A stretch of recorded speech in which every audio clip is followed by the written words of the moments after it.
Hello दोस्तों, आपका स्वागत है आज की नई वीडियो में।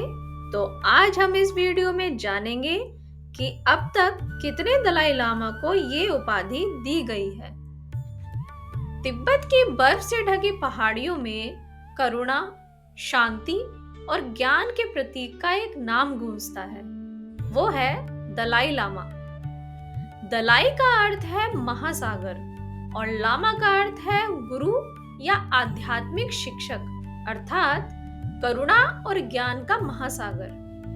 तिब्बती बौद्ध धर्म में दलाई लामा को अवलोकितेश्वर बोधिसत्व यानी करुणा के देवता का अवतार माना जाता है।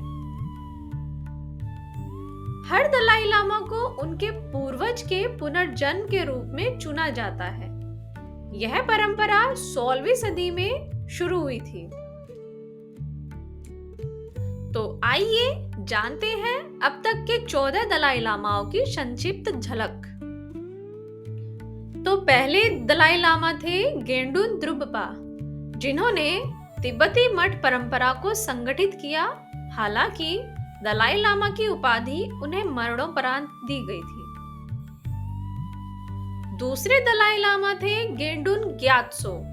उन्होंने पहले के मठों का विस्तार किया और बौद्ध शिक्षा को फैलाया। तीसरे दलाई लामा थे सोनम ग्यात्सो। उन्हीं को दलाई लामा की उपाधि पहली बार दी गई। दलाई शब्द मंगोलिया के राजा ने प्रदान किया था। दलाई लामा थे योंगदन ग्यात्सो। उन्होंने मंगोलिया और तिब्बत के बीच आध्यात्मिक संबंध मजबूत किए। पांचवें दलाई लामा थे लोसांग ग्यात्सो। उन्होंने ल्हासा में शासन की नई परंपरा स्थापित की। उनके काल में तिब्बत राजनीतिक रूप से एकीकृत हुआ। छठे दलाई लामा थे सांग्यांग ग्यात्सो, एक कवि और दार्शनिक दलाई लामा जो अपनी प्रेम कविताओं और आध्यात्मिक जीवन के लिए प्रसिद्ध रहे। सातवें दलाई लामा थे केलजंग ग्यात्सो। उन्होंने मठ शिक्षा और तिब्बती संस्कृति के पुनरुद्धार पर काम किया। आठवें दलाई लामा थे जामफेल ग्यात्सो।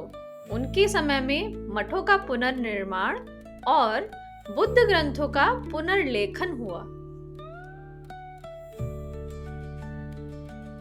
नौवें दलाई लामा थे लुंगतोक ग्यात्सो।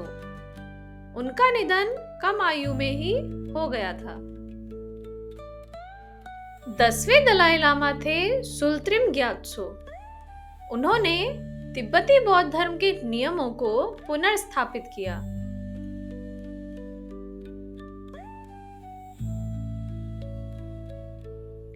11वें दलाई लामा थे गेडुप ग्यात्सो।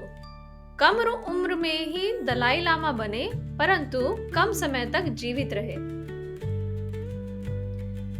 12वें दलाई लामा थे त्रिनले ग्यात्सो।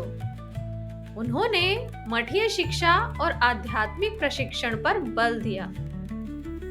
13वें दलाई लामा थे थुप्तेन ग्यात्सो।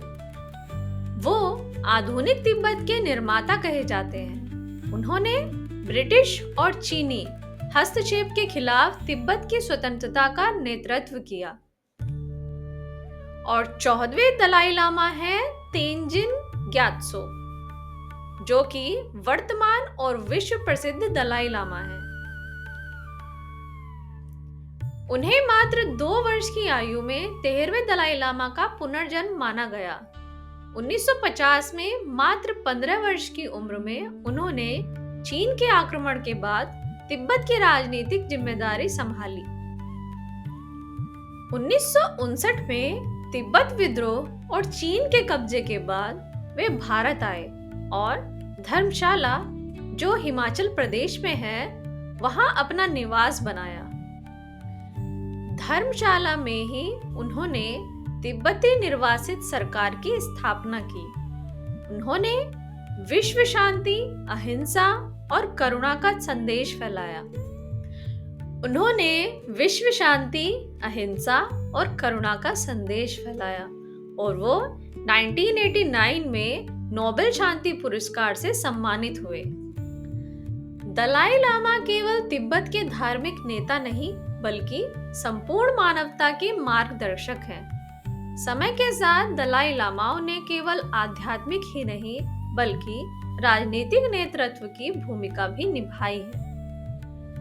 5वें दलाई लामा नागवांग लोसांग ग्यात्सो ने तिब्बत को एकीकृत किया और राजधानी ल्हासा में शासन की नई व्यवस्था स्थापित की।